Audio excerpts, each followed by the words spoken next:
Hello everyone, welcome to my YouTube channel English literature zone. आज के video में हम लोग विलियम वर्ड्सवर्थ का जो लूसी ग्रुप्स ऑफ पोएम है उसका मतलब सेकेंड पोएम पढ़ने वाले हैं। इससे पहले हमें slumber in my spirit seal पे ऑलरेडी वीडियो अपलोड कर रखे हैं जो कि लूसी ग्रुप्स का one of the famous poem है। ठीक है, विलियम वर्ड्सवर्थ काफ़ी फेमस हैं अपने लूसी ग्रुप्स, मतलब जो भी पोएम लिख रखे हैं इसमें। तो इस जो हम लोग का सेकेंड पोएम है उसका दो टाइटल है, एक तो द एजुकेशन ऑफ नेचर है और सेकेंड जो टाइटल है 3 years शी ग्रू इन शन एंड शावर। ठीक है, इन दोनों में से जो भी आपका टाइटल मतलब एग्जाम में जो भी आता है, आपको द एजुकेशन ऑफ नेचर आता है तो आप द एजुकेशन ऑफ नेचर से शुरू करोगे अपने नोट्स को, या तो फिर आपको आता है कि 3 years she grew in sun and shower तो आप ये वाला लाइन लिख के 3 years she grew in sun and shower लिख के इस वाले लाइन मतलब पोएम नोट्स को शुरू करोगे। तो वीडियो शुरू करते हैं। वीडियो अगर आपके लिए हेल्पफुल होता है, वीडियो अपने सिलेबस का है, तो प्लीज़ आप लोग वीडियो को लाइक करना, चैनल को सब्सक्राइब करना और कमेंट करके बताना वीडियो आपको कैसा लगा।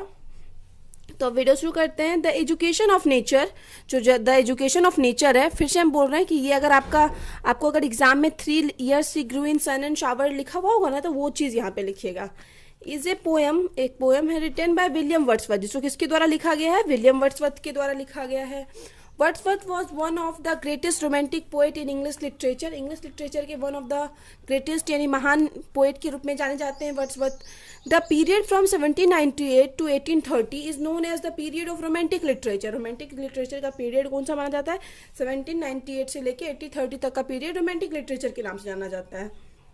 Wordsworth belong to the first generation of romantic poets. First generation romantic period को दो भागों में बांटा गया, फर्स्ट और सेकेंड जनरेशन। तो फर्स्ट जनरेशन के पोएट में से बिलोंग करते हैं William Wordsworth with S T. Coleridge और ST. Coleridge and Robert Southey. ये तीनों जो है फर्स्ट जनरेशन के पोएट के रूप में जाने जाते हैं। और एस.टी. कॉलरिज और वर्ड्सवर्थ तो काफ़ी ज़्यादा फेमस भी हैं। Romantic poetry was the poetry of nature, एक नेचर का पोएट्री है, प्रकृति से related, as well as the free expression of the Wordsworth personal feeling. और खासकर क्या है ना, ये फ्री एक्सप्रेशन है पोएट के पर्सनल फीलिंग का, पोएट के खुद का फीलिंग का फ्री एक्सप्रेशन है। वर्ड्सवर्थ डिफाइंड पोएट्री एज, फिर से हम यहाँ पे वर्ड्सवर्थ पोएट्री को डिफाइन करते हैं। काफ़ी फेमस लाइन है इंग्लिश लिटरेचर का जो वर्ड्सवर्थ पोएट्री से रिलेटेड दिए हैं। Poetry is the spontaneous overflow of powerful feeling. जब भी हम रोमांटिक पीरियड या विलियम वर्ड्सवर्थ के बारे में डिस्कस करते हैं, उनकी कोई पोएम डिस्कस करते हैं, तो इस लाइन को जरूर मेंशन करते हैं, काफ़ी इंपॉर्टेंट लाइन है। Another title of this poem is, और इस पोएम का जो दूसरा टाइटल है 3 years शी ग्रू इन शन एंड शावर। तो यहाँ पे अगर आप मतलब क्या लिख रहे होंगे, 3 years she grew in sun and shower लिख रहे होंगे, तो यहाँ पे आप लिखोगे another title of this poem is the education of nature. ठीक है, it is a poem compose in 1798। इस पोएम को कंपोज 1798 में किया गया था and first published in the lyrical ballads. Lyrical ballads जो कि फिर से विलियम वर्ड्सवर्थ और रोमांटिक पोइट्री का काफ़ी फेमस वर्क है, उसी कलेक्शन में इसको पब्लिश करवाया गया, which was co-written with his friend and fellow poet ST. Coleridge, जिसको कि वो मतलब किसके साथ लिखे हुए थे? अपने फ्रेंड एस.टी. कॉलरिज के साथ लिखे हुए थे। मतलब ये दोनों मिल के अपने कुछ वर्क को पब्लिश करवाए हुए थे लिरिकल बैलेड्स में 1798 में। बहुत सारे एग्जाम में लिरिकल बैलेड्स का पब्लिश डेट पूछा जाता है, और ये भी ध्यान रखिए कि वर्ड्सवर्थ और एस.टी. कॉलरिज मिलकर लिरिकल बैलेड्स पब्लिश करवाए थे। फिर आगे है the poem belongs to a series of 5 poems. 5 poems की सीरीज में से एक है नोन एज लूसी पोएम, जो लूसी पोएम्स के सीरीज के नाम से जाना जाता है ना, तो उसमें से एक है। इससे पहले हम बता चुके हैं कि हम a slumber in my spirit seal जो कि लूसी पोएम्स ग्रुप्स का पोएम था, उस पर वीडियो अपलोड कर रखे हैं। अगर आपको वो वीडियो चाहिए तो उसका लिंक भी आपको इसी वीडियो के डिस्क्रिप्शन में मिल जाएगा। फिर आगे है this poem is an elegy, एक तरह का इलेजी है, मतलब दुखद पोएम है। The poet is lamenting the death of Lucy who dies as a child. Poet क्या कर रहे हैं यहाँ पे? शोक मना रहे हैं लूसी के डेथ पे। पोएट शोक मना रहे हैं, जो कि मतलब एज ए चाइल्ड थी जिसकी डेथ हो गई, मतलब छोटी थी तभी डेथ हो गई। There are 7 stanza in this poem. Poem में टोटल 7 स्टांजा हैं। Each stanza is made up of 6 lines. सारे स्टांजा में 6 लाइन्स है, दैट इज सेस्टेट। 6 लाइन के स्टांजा को सेस्टेट कहते हैं। The poem is an example of romantic poetry. Poem जो है बहुत अच्छा एग्जाम्पल है रोमांटिक पोइट्री का, and is full with nature imagery. Nature imagery यानी प्राकृतिक जो सीन होता है ना, प्रकृति से रिलेटेड सीन से पूरा भरा पड़ा है पोएम। द फर्स्ट स्टांजा, पहले स्टांजा में the speaker tells the readers, speaker जो है पोएट वो रीडर को बोलते हैं about Lucy as a child of 3 years। मतलब फर्स्ट स्टांजा में लूसी को एज ए 3 साल की बच्ची के रूप में प्रेजेंट करते हैं। But after this first line, लेकिन ये जो फर्स्ट लाइन यानी फर्स्ट स्टांजा के बाद ऑफ द पोएम, पोएम के the first 6 stanza consist of nature speech. बाकी का सारा स्टांजा किससे, नेचर स्पीच से भरा पड़ा है, मतलब सब में नेचर के बारे में, प्रकृति के बारे में बात किए हुए। The speaker again talk to the reader in the last stanza, और पोएट फिर से स्पीकर से बात करते हैं सीधे डायरेक्टली लास्ट स्टांजा में। टोटल 7 स्टांजा का है, तो हम बताएं 6 स्टांजा तो पूरा नेचर से भरा हुआ है। उसमें भी सबसे पहला स्टांजा का बस पहला लाइन जो है वो लूसी के बारे में है, और बाकी उसके बाद का सारा 6 स्टांजा लास्ट तक जो है वो नेचर के बारे में। फिर से 7th स्टांजा है पोएट रीडर से बात किए हुए हैं। फिर आगे in the first stanza Wordsworth कहते हैं that Lucy grew up एमिड nature for 3 years। Lucy क्या हो रही है, मतलब इस नेचर के बीच बड़ी हो रही है। Here Lucy is compare to a most beautiful flower because, यहाँ पे लूसी को कंपेयर किया गया है मोस्ट सबसे सुंदर फ्लावर के साथ, क्योंकि सी इज इनोसेंट, क्योंकि वो बहुत ज्यादा इनोसेंट निर्दोष है, and pure like a flower, और एकदम शुद्ध है, प्योर है फ्लावर की तरह। जैसे एक 3 साल की बच्ची डिफाइन की गई है लूसी, तो आप समझ सकते हो कि 3 साल की बच्ची कैसी हो सकती है, तो उसी को डिफाइन किया गया है। सी एक्सपीरियंस्ड ऑल द सीजन्स, वह सारा एक सीजन एक्सपीरियंस कर चुकी है, लाइक समर एंड रेन, और भी सारा reason. Nature decide to adopt Lucy, अब नेचर जो है वो डिसाइड कर चुका है कि वो एडप्ट लूसी को क्या करेगा, गोद ले लेगा, एडप्ट कर चुका है एज हर ऑन चाइल्ड, अपने बच्चे की तरह। सी डिसाइड्स, यहाँ पे नेचर के बारे में बात हो रहा है कि नेचर डिसाइड करती है that she would bring up Lucy according to her own plan, मतलब नेचर जो है डिसाइड क्या करती है, वो ब्रिंग अप यानी लूसी को बड़ा करेगी, उसका पालन पोषण करेगी अपने according to her own plan, खुद के प्लान के अकॉर्डिंग, खुद के योजना के according. Here in this poem, इस पोएम में nature is personified as mother, nature को क्या दिखाया गया, एक माँ की तरह दिखाया गया, एक माँ के रूप में प्रेजेंट किया गया है। Who resolve to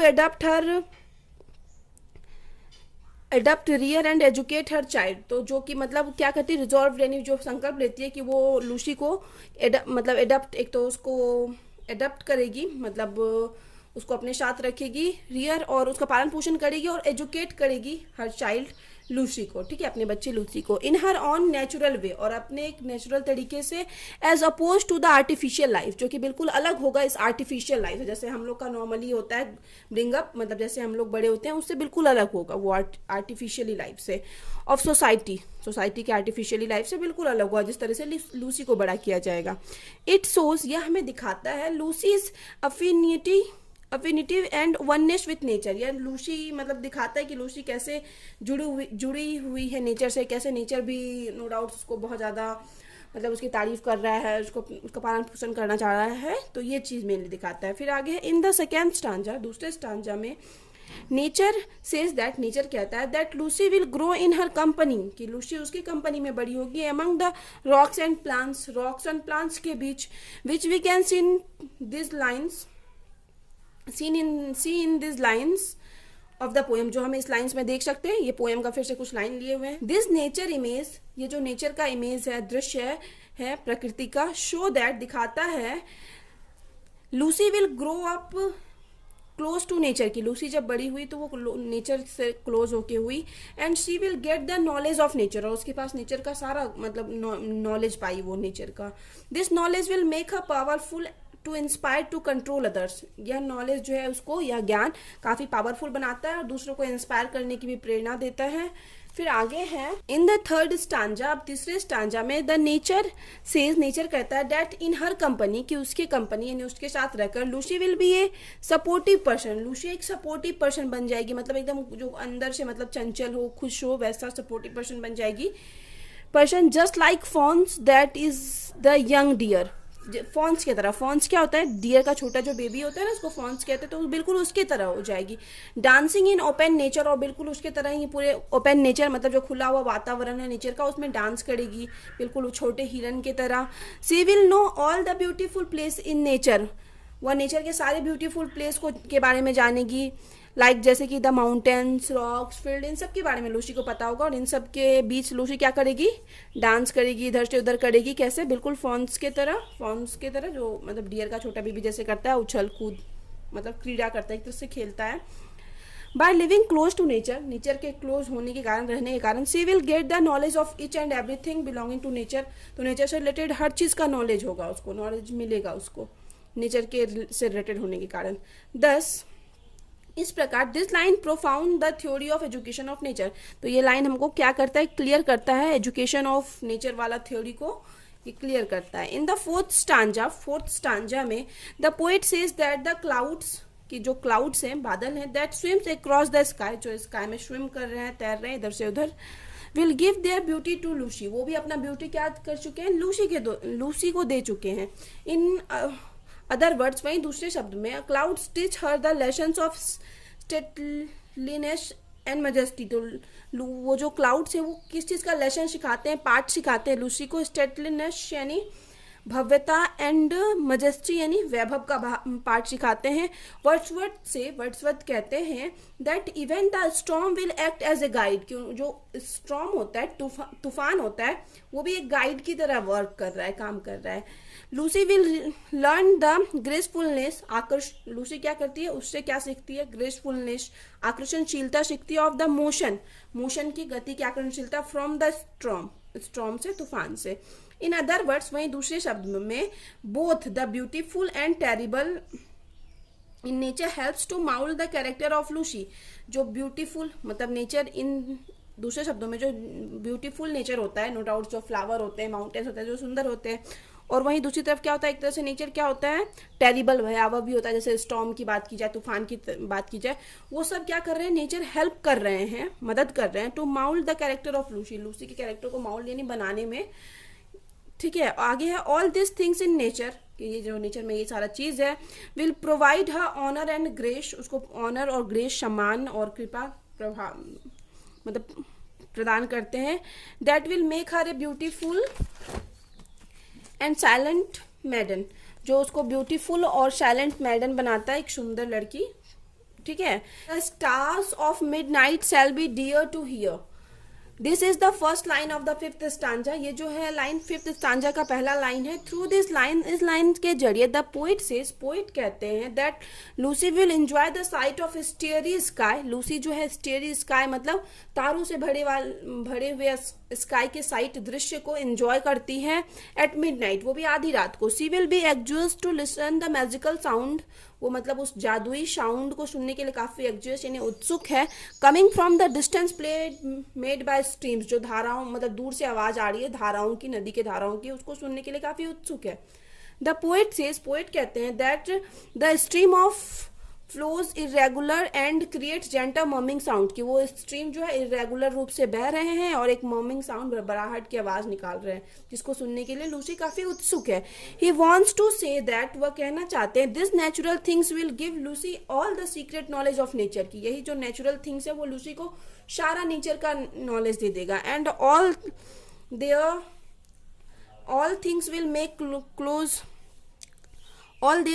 make Lucy more beautiful, और ये जो यहाँ पे मतलब वहाँ पे जितनी भी चीज़ें हैं ना, वो लूसी को और बहुत ज़्यादा सुंदर बनाएगी। फिर आगे इन द सिक्स्थ स्टांजा में नेचर सेज, नेचर कहता है that she will bring up Lucy grey, कि वह लूसी का फुल नेम जो है वो लूसी ग्रे है। इन हैप्पी वैली में लूसी को का पालन पोषण करेगा। Lucy will receive the feeling of Joy, Lucy को मतलब पूरा आनंद का अनुभव होगा फ्रॉम नेचर के द्वारा, नेचर से। And that joy will give a new life and energy to her, और यही जो जॉय है ना, यही खुशी उसको एक न्यू लाइफ देगी और एक एनर्जी प्रदान करेगी, ऊर्जा प्रदान करेगी। Nature will help her in attending a good height, nature उसकी मदद करेगी एक अच्छे हाइट को प्राप्त करने में, एंड एक ब्यूटीफुल गर्ल बनने में। अगेन द पोएट, और फिर से यहाँ the poet is referring to Lucy complete development. Poet यहाँ पे फिर से लूसी के रिफरिंग यानी कंप्लीट डेवलपमेंट के बारे में बात करते हैं, physical as well as spiritual, यानी फिजिकल डेवलपमेंट की तो बात करते हैं, साथ में स्पिरिचुअल डेवलपमेंट की भी बात करते हैं। फिर आगे है development and emphasises the role of nature in the growth of human beings, और मतलब बताते हैं नेचर के रोल के बारे में, भूमिका के बारे में, जो ह्यूमन बींग्स के ग्रोथ में नेचर का जो योगदान है उस चीज़ के बारे में बताते हैं। However, हालांकि this dream of nature could not come true, कि ये जो नेचर का जो सपना था लूसी को बड़ा करने का, अपने साथ रखने का, वो अब सच नहीं हो सकता, बिकॉज क्योंकि of the sudden death of Lucy, Lucy का क्या हुआ, अचानक से डेथ हो गया है। इन द लास्ट स्टांजा में the speaker is talking to the readers, फिर से रीडर्स से बात कर रहे हैं speaker, and expressing his grief and Lucy's on grief over Lucy's death, और लूसी के डेथ पे अपना ग्रीफ यानी दुख प्रकट कर रहे हैं, which we can feel through this line, जो हम इन लाइन्स के थ्रू फील कर सकते हैं। फिर से यहाँ पे पोएम का लाइन दिया हुआ है, आगे है Lucy has gone living behind her memory only, Lucy मतलब चली जा चुकी है अपने पीछे से अपनी यादों को छोड़ के। The poet mourns her death, poet उसके डेथ पे शोक मनाते हैं। It gives him great pain to think, यह चीज़ उनको बहुत बड़ा पेन देता है यह सोचना, that he will never again be able to see the sweet face of Lucy, कि वो कभी अब मतलब दोबारा लूसी के स्वीट फेस को देखने के लिए क्या नहीं हो पाएंगे, एबल नहीं हो पाएंगे, मतलब कभी देख नहीं पाएंगे लूसी के उस स्वीट फेस को। दस इस प्रकार इट इज ए ट्रू, यह सत्य है, दैट लूसी हैज डाइड, कि लूसी मर चुकी है, but she is still alive, लेकिन फिर भी वह जीवित है, in the movement of nature, nature के मूवमेंट में। In fact she has become the part of nature, इनफैक्ट वह क्या हो गया है, नेचर का पार्ट बन चुकी है, मतलब डेथ के बाद जितनी ज्यादा वो क्लोज थी नेचर से, इसी सब वजह से वो नेचर का पार्ट बन चुकी है। Lastly poet tells us, lastly poet कहते हैं that we must spend some time in the lap of nature, कि नेचर के गोद में हम लोग को भी कुछ टाइम जरूर स्पेंड करना चाहिए, टू रिमूव आवर टायर्डनेस, ताकि हम लोग अपनी थकान को रिमूव कर सके, एंड एंजाइटी, और जो हमारे अंदर एंजाइटी चिंता है किसी भी चीज को लेके, वो चीज हट सके। इन दिस वे, इस तरीके से the education of the nature, यहाँ पे the education of nature use किया, आपका अगर मतलब वो सी ग्रू वाला लाइन रहेगा तो आप वो यूज करोगे, ठीक है। ये 3 years सी ग्रू इन सन, आप ये यूज करोगे। हम mainly the education of nature को लेके चले हैं, तो इसी को लिखे।